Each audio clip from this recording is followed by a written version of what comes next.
welcome to this Arsenal versus Barcelona UEFA Women's Champions League tactical analysis. If you enjoyed the video, please give it a like as well as also share it on social media. And with that, let's get into the tactical analysis. Okay, so we're starting with Arsenal's build-up. They built up typically in a 2-3 or a 2-4 versus Barcelona's 4-1-3-2 press. I can't really say what shape Arsenal were looking to progress to in the middle third because it happened rarely, if at all. In the 2-3 build-up, they were heavily dependent on Zinsberger's long kicking as well as also Jordan Nobbs being able to find a pass after Arsenal beat the press. To reduce their predictability, Arsenal varied their long and short goal kicks. Here we can see Bonmati moving up to become that second centre forward in the 4-1-3-2, with Barcelona's intention being cutting the pitch in half and having their wide midfielders pressing the Arsenal fullbacks. In this scenario, the ball from Zinsberger was really good.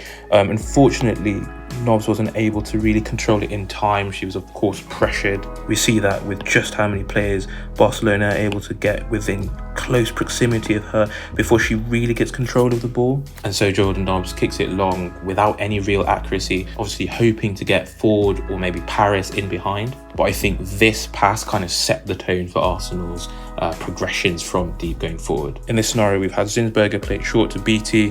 Typically, this would be obviously Williamson, with Beattie being the left centre-back. Beattie's able to turn Hermoso and play it out to Moritz. And then from here, Arsenal want to take advantage of the really aggressive press from the three behind the front two in the Barcelona press, where they rush into this space, but then leave a ton of space in behind them for the centre defensive midfielder of Barcelona to defend. Eidevall wants this back five, the defensive players, to be able to find a pass through that press into whether it's Jordan Nobbs on this right hand side or Little on the left hand side, and then from there play the killer pass, which is actually similar to how Barcelona were beating Arsenal's press, specifically playing through or over the Arsenal press. So we see here Jordan Nobbs taking advantage of that space that we just mentioned behind the press. We have Moritz play the ball down the line with Nikita Paris dropping from a high position and of course trapped by her opposite number Rolfo. In some occasions, Arsenal would take advantage of the athleticism of their fullbacks and have them provide third player runs. So in those scenarios,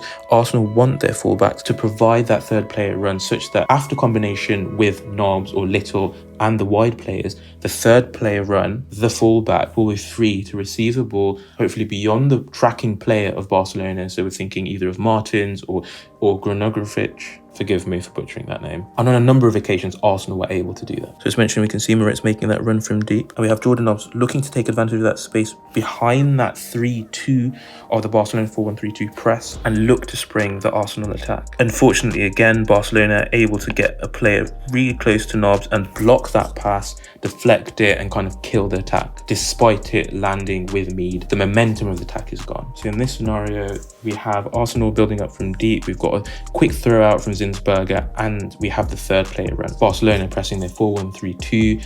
Eventually they move to a 4-4-2. We have McKay pass it up the line, and instead of how we had Jordan Nobbs on the right hand side, we have Little on the left hand side looking to combine with Mead and McCabe making that third player run. So Arsenal are able to progress the ball up the pitch using the third player run with McCabe, and unfortunately this is where the play breaks down. There are a number of passes on this directly down the throat of Barcelona. There's also the easier pass out to Nikita Paris, but the pass is poor and Barcelona are able to regain possession without being punished for the aggression of their failed press. So moving on to Barcelona's 4-1-3-2 press, a good place to start would be with their counter press because of how important counter-attacks were for Arsenal, because they simply did not have the passing IQ, the passing ability to be able to pass through Barcelona with enough frequency for them to be able to have any sort of secure possession of the ball. So here we've got Fernandez, who's substituted on for Torrejon. She's tracking Mead, who's dropping off rather central in a counter-attacking position, but the Barcelona players are swarming the ball and rushing to get back into position. Part of what made their counter-press really good was just how aggressively positioned their centre-backs could be. So you can see that here with Pereira, they've just lost the ball and she's sort of 20 yards or so, maybe 10-15 yards inside the Arsenal half. Mead plays the ball into Walty and continues her run, but the Barcelona players get into such a position that Walty can't even entertain trying to get the ball back into Mead. And with that, Barcelona are able to retreat into their proper defensive 4-4-2 shape. At this point, Arsenal are playing a little bit more of a 2-5-3 because they've brought on Iwabuchi as well as higher up Miedema. Barcelona have just lost possession, so they've reset and moved into a 4-4-2 shape. And due to the phase of play, they're happy to just cover across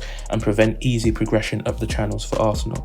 And here we see the Arsenal forwards threatening in behind, whilst we have Bonmati, the far-sided of the two centre forwards in this 4-4-2, drop to allow Engen to be able to cover the space just in front of her backline as they retreat to prevent the easy ball in behind. After the substitutions, I would say Arsenal were a little less hectic in the way they built up, with Walty and Little showing some very distinguished touches on the ball. Here Barcelona have been able to cover across and deflect that attempted through ball for the likes of Nikita Paris or Miedemar and forced Arsenal to play it back. And so Engen is able to come back into centre midfield, and then Bonmati is going to move back towards her centre forward position again. And so they'll try and press Arsenal towards the touchline on this left hand side for Arsenal, right hand side for Barcelona, similar to what they just did on their left hand side. So Arsenal deflected on that right hand side, they pulled it back, tried to go towards the left hand side, retreated a little, and with that they enticed Barcelona into bringing their centre midfielders and their forwards into more of that 4-1-3-2 shape, a more aggressive stance,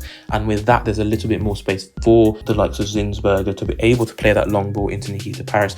On this occasion, unfortunately, Rolfo is able to contest that and the ball goes straight out. Okay, so moving on to Barcelona's deep build-up. So typically in a 3-2 or sometimes a 3-3-4 deep, moving into a 3-2-5. This 3-2 or 3-3 deep build-up faced a 4-3-3 narrow press by Arsenal. So you had the Arsenal players really commit to the side where the ball was. So you see that here with the Arsenal centre midfielders, as well as also the wide midfielders and CAM. Ahead of Putellas and Caldente, we have Bonmati making a run in behind that press. But Bonmati is not actually the problem. The problem is here with Caldente, as well as also the fullback. Because of just how committed Arsenal are to this press, Rolfo, the left back for Barcelona, was able to progress so high up on this side. So if Barcelona were able to play the ball in the wide channel and have that player combine with whether it was their fullback or maybe with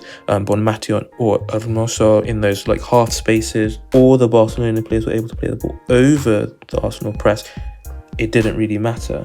They were able to then just pass the ball back and rotate it out to this left-hand side where Rolfo was basically 15 yards or 20 yards within the Arsenal half, and Arsenal would have to retreat 30, 40, 50 yards into a 5-4-1 shape where you have Nikita Paris essentially become a right wing back. I don't say that to criticise Arsenal because of just how supremely talented the Barcelona players are. I think with the quality of players that Barcelona have, even when you don't have the likes of Graham Hansen or Shuala, Arsenal really needed to get a foot in and needed to condense the space that Barcelona are playing in to try and force errors. So I understand the idea of having narrow press, but also I see the huge space that it left for Rolfo. And so we see Barcelona able to play out to this left-hand side, but Caldente drops into almost a quasi left-back position and then looks to switch the ball back to Bonmati or Krnanovic at that right-hand side. Going to play the ball over Arsenal's press towards the side opposite wherever their narrow press is. So for example, let's say the narrow press is on Nikita Paris' side, then trying to play it towards the left-hand side for Arsenal is something that Barcelona did later on in the game as well. So they have the likes of Bonmati or Hermoso or one of those wide midfielders float in that space behind the press, such that when they did play the ball over that, Arsenal were forced to retreat. The defenders couldn't really step out and Barcelona were able to force Arsenal back. So moving on to Barcelona's possession in Arsenal's half as well as the middle of the park, typically set up in a 3-2-5 with Caldente constantly dropping to a quasi left back position or deep on that left hand side. So she's on the left hand side technically, but will pop up on the right hand side. And of course, with the Barcelona structure, that kind of flexibility is allowed in possession. So you'd even see sometimes Rolfo making a run from in to out into almost a centre forward position, helped by the fact that Hermoso is constantly looking to move either into the half space on the shoulder of the last man, or she's going to drop deeper and try and overload the centre of the park. And given the fact that Nikita Paris is playing basically right wing back, it means there's a lot of space in there for Barcelona. I'm talking about the midfield here to be able to really dictate and pull the strings. Okay, so here we see Arsenal looking to try and build an attack, but it breaks down. We have McCabe trying to counter press while she's still high up the pitch, but Mati is able to play the simple pass into Pereira, and all that pressure is relieved. Barcelona play the short pass into Caldente. That's really nice because it drags Nikita Paris in, and that gives Rolfo even more time and space to be able to get higher up the pitch. Okay, so the reason that I would call it a 3-2-5 is because Torrejan, whilst she is constantly looking to get higher, I would not say she was just as high as Rolfo. The positions of the fullbacks though was really helpful for the Barcelona wide midfielders because it allowed them to come inside. So you see that here with both Krunanovic as well as also with Luka Martins. This makes it a lot easier for the likes of Luka Martins or Krunanovic to be able to make their runs from in to out, which is really difficult for the Arsenal defenders and midfielders to be able to defend. The fullback can't both pay attention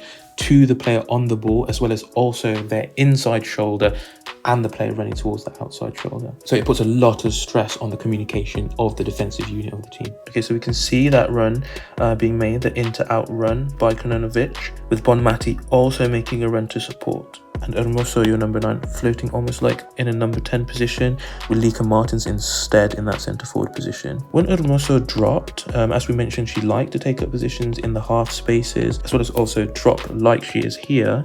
She was constantly replaced, whether it was with the likes of Luka Martins, maybe with Krunanovic, or even sometimes with Rolfo. Unfortunately for Barcelona in this situation, the ball is played too long and possession switches to Arsenal. Ultimately, the overloads with Hermoso dropping, with Caldente being able to find so much space on that left-hand side, with Nikita Paris dropping, being forced back by the movement of Rolfo, and these just really vicious crosses or cutbacks from those wide spaces as the Arsenal fullbacks were sieged by both the number 8s, the wide midfielders and fullbacks of Barcelona. It's not surprising the game ended the way it did. Thanks for watching. If you've enjoyed the video, please give it a thumbs up and share it on social media. And with that, we're out.